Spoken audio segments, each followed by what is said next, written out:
Webb's mission on par with Apollo missions, Space Shuttle, International Space Station, and Hubble missions. For nearly 2 decades, thousands of people around the world, many have spent their entire careers, built the James Webb Space Telescope. And it all comes down to this.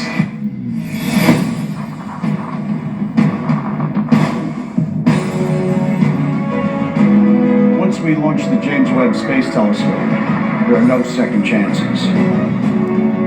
We have 300 single-point failure items, and they all have to work right.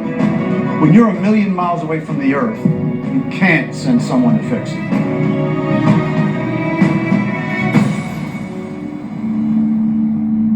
We've never put a telescope this large in space. We want to see distant parts of the universe humans have never seen before. Looking back in time almost 14 billion years to see the first galaxies that formed after the Big Bang.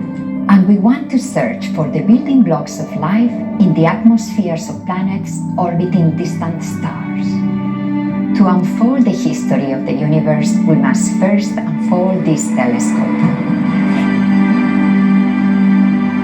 This is the largest primary mirror, the largest sun shield, and the most powerful space telescope ever built. And yet, this large telescope needs to fit inside a 5.4 meter diameter rocket fairing.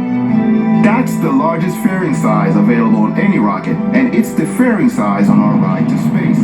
The Ariane 5, provided by the European Space Agency, is one of the world's most powerful rockets. To cheat the fairing size limit, we built Webb to fold, like origami, to fit inside the rocket fairing. And this brings us to our most challenging part of this mission, unfolding it in space. Think of what you're doing. You're taking this extraordinarily delicate, precise, state-of-the-art scientific instrument, you're slapping it on a rocket, and for the next 8 minutes, the explosion from that rocket is following you into outer space. Vibrating you, shaking you. Everything that goes in outer space has to live through this environment and work once it gets there without having someone come to fix it.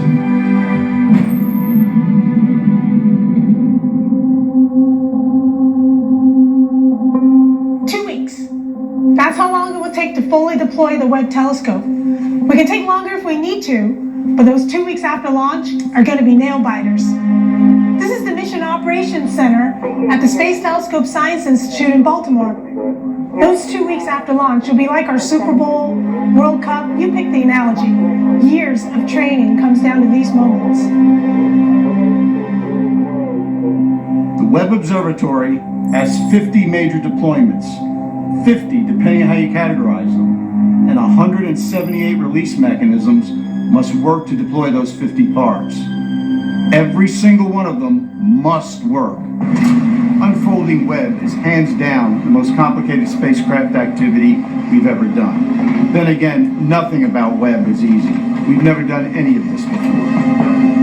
There's nothing simple about sending anything into space. You can't do it without taking risks.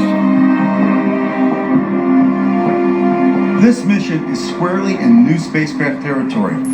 Webb is the perfect example of science desire driving engineering capability to new frontiers. Webb's unique design was born from reasoned engineering to accomplish its science goals.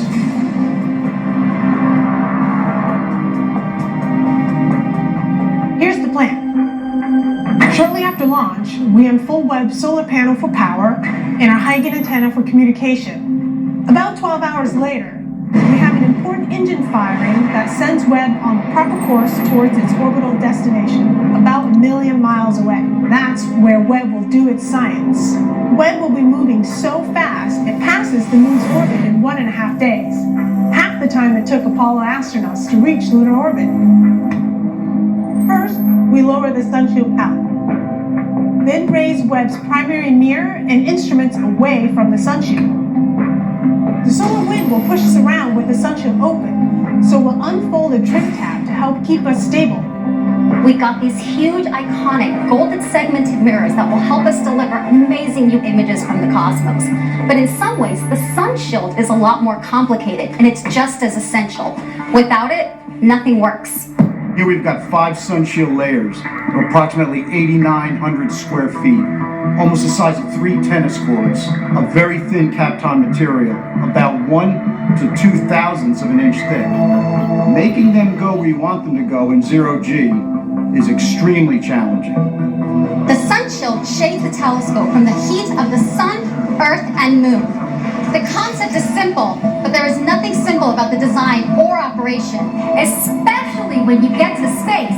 Webb's sun shield assembly includes 140 release mechanisms, approximately 70 hinge assemblies, 8 deployment motors, bearings, springs, gears, about 400 pulleys, and 90 cables totaling 1,312 feet. All this just to keep the sun shield under control as it unfolds. First, we release these special restraints that protect the sun shield during launch. They roll out of the way, but not all the way until we are ready to deploy aside. Next, we release a set of covers over the core region. Now comes the critical point.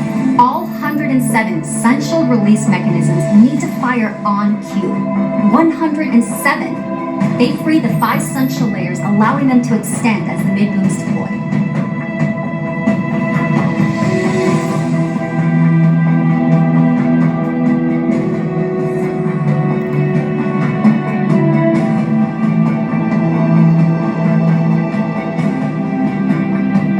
Sun shield fully deployed, we start setting up the optics.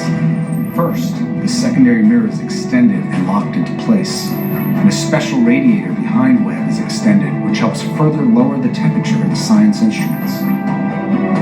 Finally, we open the primary mirror's wings and lock them in place. With that done, Webb is in its final configuration, but we're not done yet. After 47 deployments and accomplishing the hardest spacecraft unfolding NASA has ever done, Webb still won't be ready for science.